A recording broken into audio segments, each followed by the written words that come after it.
From the Siouxland News Studios in HD, the Wayne State Coaches Show with Jordan Furby starts now. How we doing, everybody, and welcome to another edition of the Wayne State Coaches Show. I'm Jordan Furby, and joining us once again, as he does every week, is the head coach of the Wildcat football team, Mr. Dan McLaughlin. Coach, welcome in.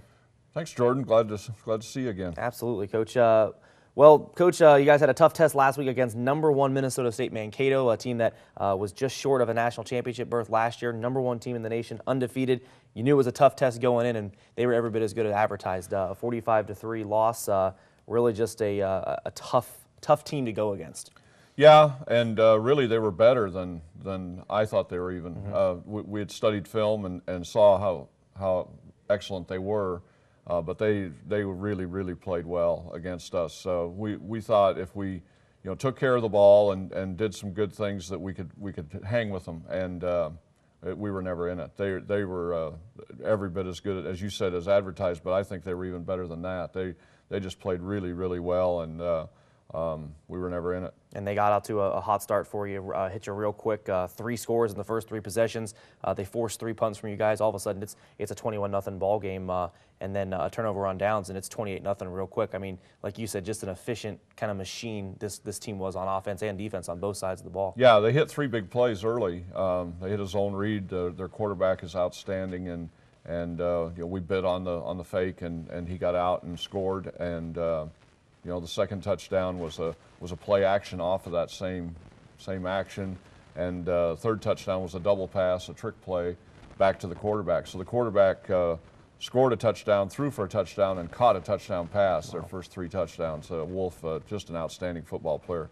So they were up 21-0 and had only run I think 8 or 9 plays, and all 3 were big plays, and just a backbreaker for our kids. The wind was blowing, not an excuse, but we kept giving them the short field too with our punting game, not very good into the wind, and it just steamrolled on us. And got up to 31-0 at halftime. They added a field goal opening drive of the second half. They get another drive. You guys did put together the longest drive of the game in the second half, a nice 53-yard drive, 16 plays, and then Tyler Bash knocked in a nice 32-yard field goal to get you on the board to avoid the shutout. But again, looking at this team, obviously it's you can take a lot out of this loss, but going against the #1 team, don't forget, a couple years ago, Mankato wasn't so hot. So this is almost maybe a blueprint of what the Wildcats could be here coming down the road of building from the bottom and getting eventually to a nice upper echelon of the college football. Well, you hope so. I was the offensive coordinator at Mankato in 2004, and the year prior to that, they were 0-11, and probably one of the worst teams in Division II. Jeff Jamrog was the head coach, and I went up as offensive coordinator. We went 6-5. We had the biggest turnaround in Division II that year. And then I left to be the head coach at Wayne State in 2005. Jeff stayed there, did a great job, and continued to build. Then he left to go to Nebraska with Bo Pelini, and the new staff has continued to build on what Jeff laid the foundation for. Done a great job, and absolutely a blueprint for success. Northwest Missouri was very similar. They went from 0-11 to many national championships. So it can be done. It's a lot of hard work, a lot of money, but it can be done, and hopefully we can get there. Yeah, nothing to be ashamed of, which this is probably one of the teams that's going to compete for a national championship, definitely go deep in the playoffs. Oh, absolutely, and yeah, they'll be undefeated and host the first games, and I'm happy for them. I hope they do well. Alrighty. Well, still to come, we'll talk with Coach about the future of the program and what's on the horizon looking ahead to next season. Plus, we'll check in with the Wayne State volleyball team as they wind down their season and prepare for the NCAA tournament. Plus, we'll preview today's opponent. That's all still to come. Don't go away. Siouxland News presents the Wayne State Coaches Show on Fox 44. Brought to you by the Diamond Center, State National Bank, Pack and Save, The Max, Arnie's Ford, Michael Foods, Northeast Nebraska Insurance, and Wayne State College and the Wayne State Foundation. And welcome back to the Wayne State Coaches Show. We're here with Coach McLaughlin.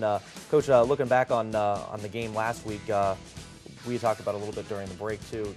Just an all-around effort from Mankato. I mean, they proved that they're the number one team, both offensively and defensively, limiting you guys to just 176 yards of offense. This is the top defense in the conference and maybe one of the best in the nation. So, I mean, to get the 176 is on paper a little bit disappointing, but they're, like we said, they're one of the top programs in Division II, and they're clicking on all cylinders. Yeah, they're just an outstanding football team. Their strength of their team is in their offensive and defensive lines. Defensively, they're able to pressure a quarterback with 4.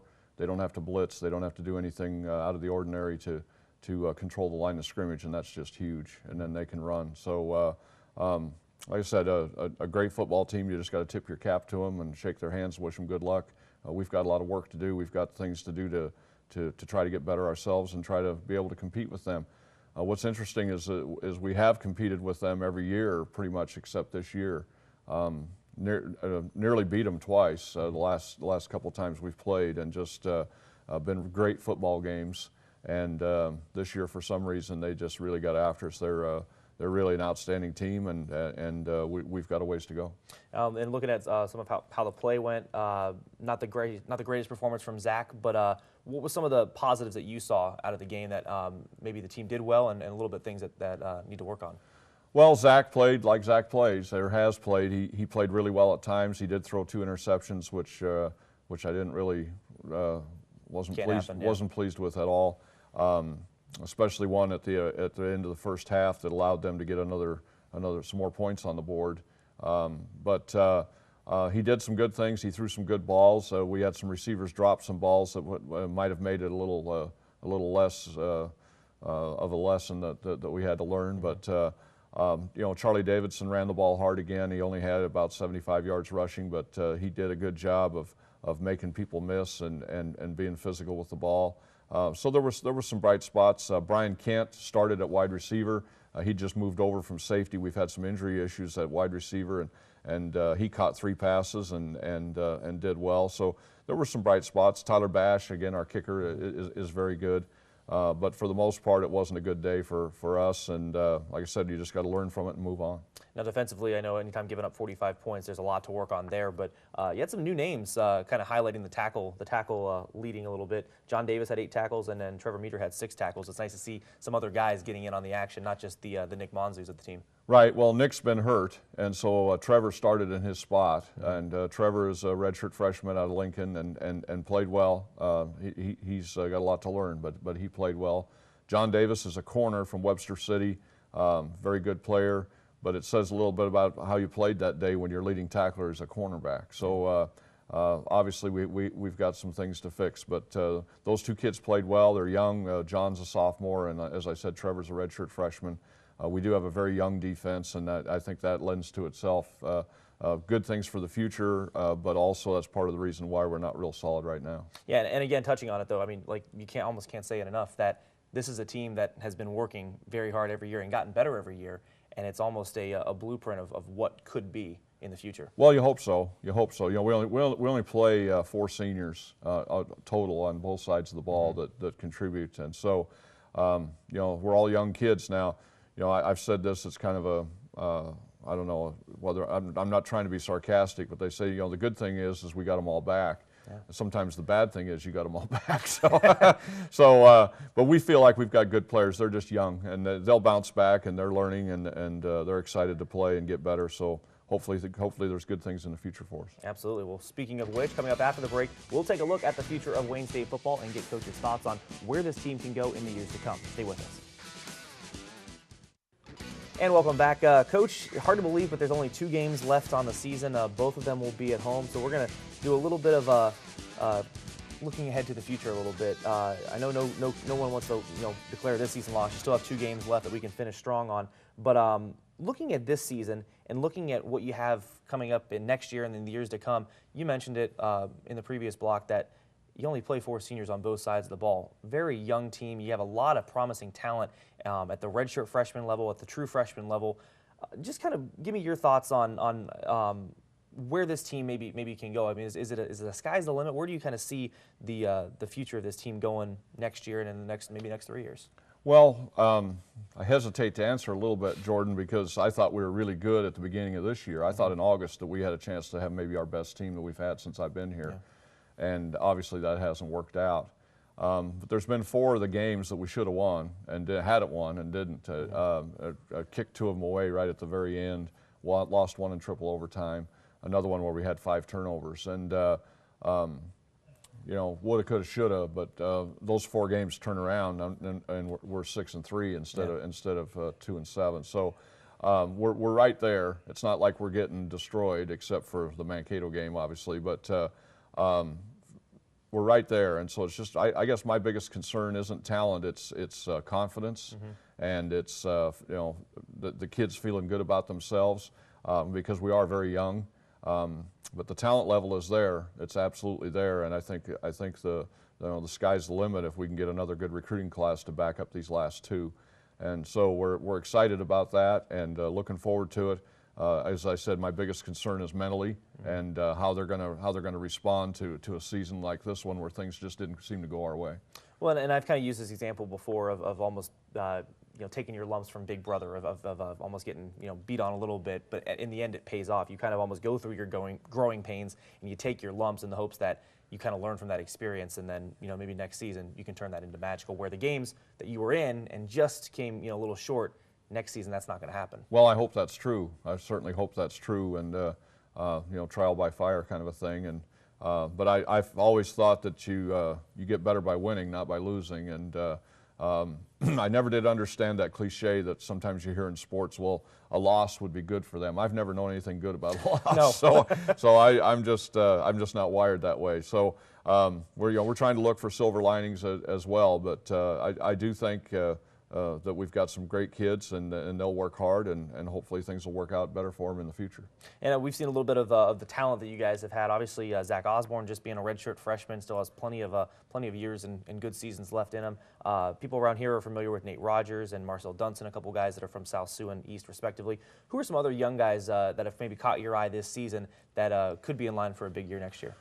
Well, Rashad Trimble is our backup tailback. He's a big, strong, fast kid that didn't get a lot of carries because Charlie got most of the carries. But we have a kid we redshirted named Alex Klein, a running back out of California that's just outstanding, that didn't play at all, and he's really good.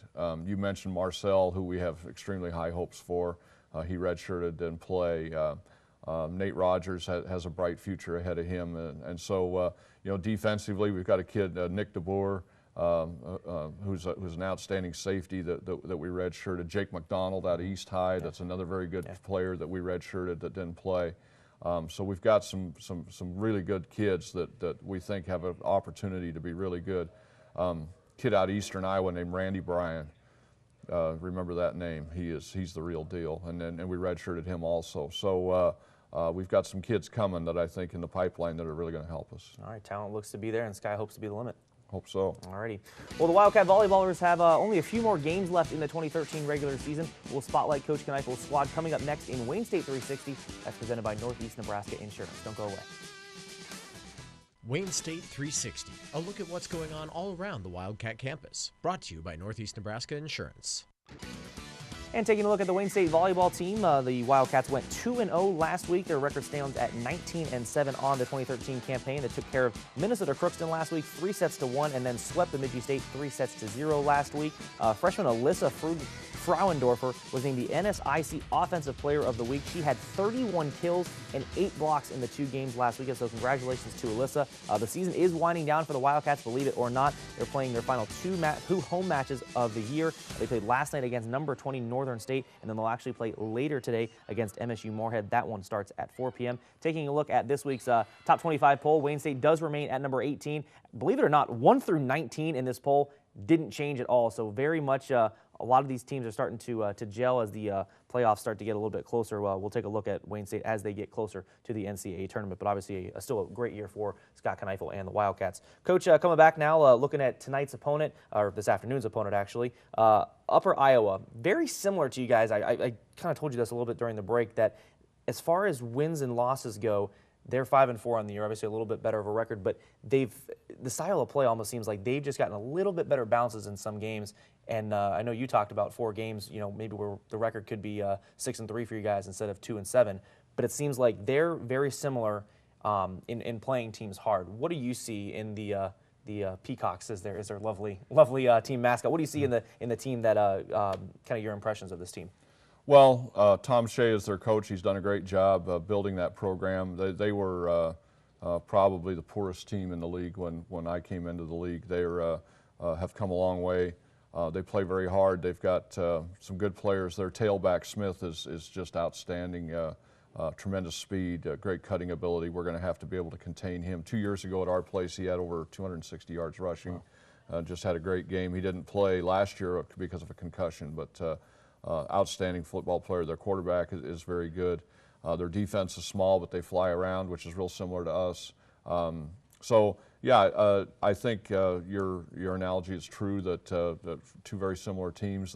They've played really well, and they're going to come in locked and loaded because they've never had a winning season in Division II, and it's an opportunity for them to secure a winning season. So they'll play really hard. I think our kids are motivated to get off the schneid a little bit here and try and get something going. So I think it'll be a really good game. And they finish the season against Wayne State, and then they play Mankato. So you have a chance to kind of play spoiler and deny them that winning season again. Yeah. Well, that's an opportunity for us. But I think again, it's more about us than it is about them. We've got to try and concentrate on some things we can do for ourselves and not be so concerned about them, I hope. And with two games left in the season, both of them are obviously at home, which is kind of nice for you guys to get that first win of the season at home. With Upper Iowa, just touch on it a little bit again. I mean, so often football is a game of inches and a game of breaks. Looking at their schedule, they had a tough loss to Augustana. You end up beating Augustana. What have you kind of seen with this team that could give you some trouble? Obviously, you mentioned the running back, but what are some things that maybe you've seen in this team that you guys can exploit and work to your advantage? Well, that like I said, they're very similar to us. They're small on defense, so hopefully we can get some things established with our offensive line and our running game ourselves. Their defensive coordinator is Otten, the former head coach at Northwestern. He's put that 3-3 stack in, and they blitz a lot. They do a great job. Their defense has really improved over the last couple of years from what they used to be. So they're a good football team, and we're going to have to play well. I think I hate to keep going back to it, but it's really more about us. If we don't turn the ball over, that's key for us. And if we can do that, I think we've got a great chance. Good things can happen, absolutely. Well, coming up next, we'll see what's in store for Wildcat Athletics this week, plus get coaches 3 keys to victory over Upper Iowa coming up next. And taking a look at this week in Wayne State Athletics, the men's basketball team opens their season at Nebraska Kearney coming up Sunday at 2 p.m. Then they'll be back at home this Friday against Mount Marty. That one tips off at 7 p.m. The women's basketball team actually has a game tonight at home at Rice Auditorium versus Peru State. That one tips off at 7 p.m. Then they go on the road at Chadron State next Thursday at 7 p.m. And then at the South Dakota School of Mines next Saturday. That one tips off at 5 p.m. The women's volleyball team will be at the University of Mary next Friday at 7 p.m. and then at Minot State to finish up the season Saturday at 6 p.m. Back here with Coach McLaughlin. Coach, 3 keys to victory over Upper Iowa. You guys are still looking for that first win at home, the final 2 games of the season. What are the 3 keys that's going to take to get the win? First and always, turnovers. Yeah, we've got to take care of the football. I was disappointed in our tackling at Mankato. We need to tackle better. We missed way too many tackles, and we just need to tackle better. And then our offensive line has to play better. So we just have to play better up front than we did. So turnovers, we need to tackle, and our offensive line needs to establish the line of scrimmage. And it's a good time for a bounce back game. Obviously, hard to believe only 2 games left on the season, and maybe finish on a nice little winning streak if you guys can get it. Yeah, I hope so. It's been it seemed like forever that this season has taken simply because it hasn't gone the way we'd liked. But you're right, it has gone by quickly too. So 2 final games, Upper Iowa and Sioux Falls, 2 very, very worthy opponents, and looking forward to the challenges. And obviously we'll talk a little bit about Sioux Falls next week, but Sioux Falls is kind of an interesting one. They were just in the NAIA a couple years ago, 2 years ago, and now they've come in and just a little bit interesting. Take a little look ahead to them. It's got to be fun to bring them down into Cunningham Field and see them on your field. Oh yeah. We played them last year. Had a great ball game with them. They beat us, but it was a very good game, very close game, well played by both sides, and it'll be a great game again. Obviously, we've got Upper Iowa first, but Jed Stugart and his crew up there have done a great job with them, and they've stepped up a division and have shown well. So it'll be a great game. Absolutely. Well, again, you guys are hosting the Peacocks from Upper Iowa today at 1 p.m. as a kickoff at Cunningham Field. We want to, again, thank you for sitting down with us, and best of luck today. Appreciate the opportunity, Jordan. Good to see you. Absolutely, Coach. That's going to wrap up the Wayne State Coaches Show. We want to thank you for joining us. Hope you enjoyed it. We'll see you next week. And go Cats.